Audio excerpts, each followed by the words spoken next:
सूरतुल माइदा आयत नंबर 9 7वां पारा।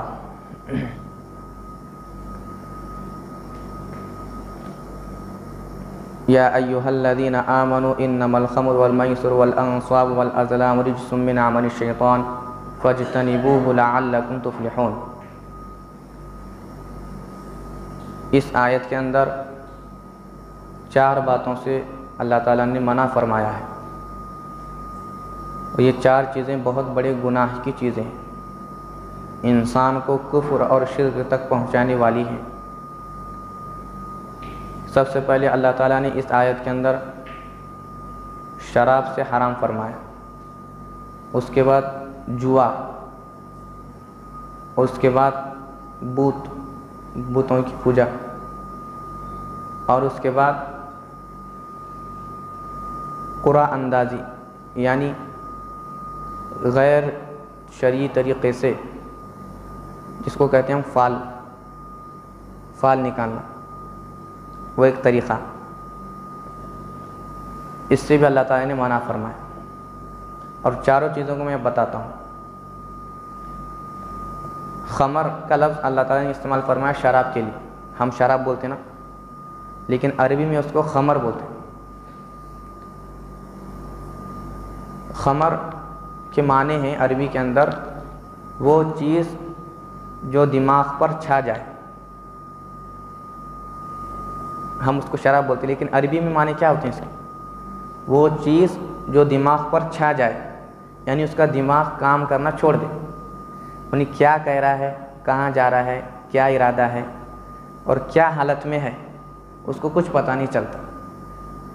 तो दिमाग को छाने वाली जितनी चीज़ें हैं पीने की, वो सब हराम।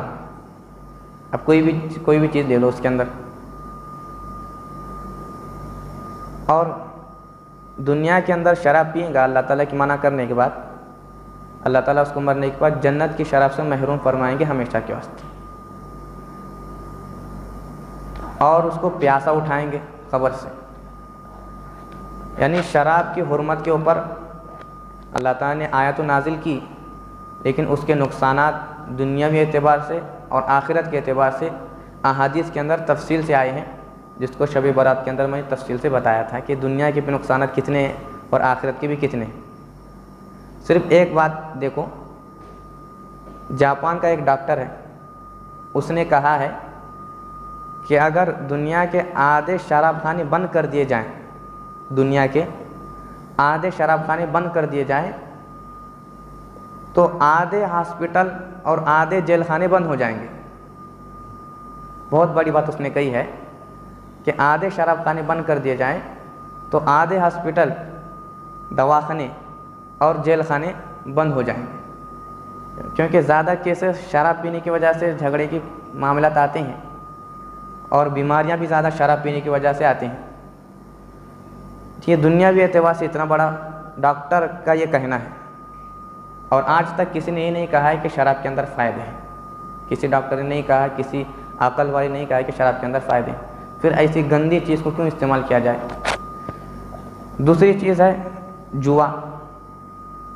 जुए से भी अल्लाह ताला ने ये 4 जो चीज़ें बताए हैं, अल्लाह ताला ने इसी आयत के अंदर बताया है कि ये शैतान के गंदे काम हैं। 4 चीज़ें शैतान के गंदे काम हैं, इंसान उसमें मुब्तला है। जैसे जुआ जो खेलते हैं उसके कई तरीक़े हैं। पहले ज़माने में तीर वगैरह, ये एक मिसाल के तौर पे कहता हूँ, एक जानवर काटे, 4 लोग मिलके पैसे जमा करे 5-5 हज़ार रुपये, और एक ऊँट लिए उसको ज़ुबा किए। अब क्या करते हैं, वो कुछ खेल खेलते हैं, या किसी के नाम चिट्टियाँ लगाते हैं, एक के नाम कुछ भी नहीं आता और एक के नाम आधा आता है और किसी के नाम थोड़ा आता है, हालांकि पैसे सबके बराबर लगे इसके अंदर। इस चीज़ से अल्लाह ताला ने मना फरमाया। अब इसकी कोई भी शक्ल हो, आजकल जो पत्ते खेलते हैं उसके अंदर भी ऐसा होता है, लगाने वाले सब बराबर लगाते हैं, लेकिन लेके एक जाता है सब पैसे। और इसके अंदर ये भी आता है कि आप उर्स वगैरह में देखे होंगे कि हम पैसे लगाएंगे उसके अंदर, और एक रिंग देता है, उसने रिंग, गोल रिंग देता है, उसको फेंक के मारना रहता है, वो जिसके अंदर जाके अटक गई वो चीज़ हमारी। तो बसा औक़ात ऐसा होता है कि वो रिंग खेमे में जाके नहीं लगती, कहीं दूसरी तरफ ही जाके गिरती। तो हर मरतबा जो 50-50 रुपये दे रहे उसको, वो कहाँ जा रहे? ये जो खेल है ये जुए की शक्ल है। पैसा लग रहा है लेकिन फ़ायदा नहीं, नुकसान हो रहा है। पैसा वहाँ लगाना चाहिए जहाँ फ़ायदा हो। इसी तरीके से शतरंज, ये भी एक जुए की शक्ल है। इसी तरीके से लूडो, लूडो के अंदर भी पैसे लगा के खेलते हैं लोग। जो जीतेगा वो पूरे पैसे उसको मिलते। अब इसमें क्या मालूम कौन जीतने वाला है, कौन हारने वाला है। पैसे सब 10-10 रुपये लगाते हैं, पहले 20-20 रुपये, 100 जितने लगाए लगाते हैं लूडो के अंदर। आखिर में जो जीतेगा पूरे पैसों नहीं लेता। तो इस तरह के जितने खेल हैं ये सब जुए के अंदर आते हैं। अल्लाह ताला ने इसको साफ कहा है कि शैतान का गंदा अमल है, इससे बचना चाहिए। और एक है बुतों की पूजा, ये भी शैतान का गंदा अमल है। अल्लाह का शुक्र हम इसमें मुब्तला नहीं है। अगर कोई शिर्क के अंदर मुब्तला है, उसका दिल माइल होता है, तो वो तौबा करना चाहिए, अपने ईमान की तजदीद करना चाहिए। तीसरी चीज़ है तीरबाजी। ये मैंने अभी जो बताया जानवर की कुरानदाजी, वो शक्ल, वही शक्ल है। कल तफसीर में यह आयत जो मैंने पढ़ी थी, उसके अंदर ये बात भी आई थी कि मुशरिकीन एक जानवर लेते थे और पैसे बराबर लगाते थे, लेकिन ऐसा खेल खेलते थे। काबे के अंदर एक बैठता था, बुतों के पास एक आदमी बैठता था, मुशरिकीन मक्का के पास। काबे जैसे मंदिरों के अंदर पुजारी बैठते हैं, उस तरह काबे के अंदर एक बैठता था। उसके पास 7 किस्म के तीर होते थे। एक तीर के ऊपर नहीं, एक तीर के ऊपर हाँ, ऐसे नाम होते थे। तो वो तीर लेके खेलते थे, और नए का तीर निकला तो उसका हिस्सा गया, और हाँ का तीर निकला, छुपा के निकालते थे, उसका हिस्सा आया।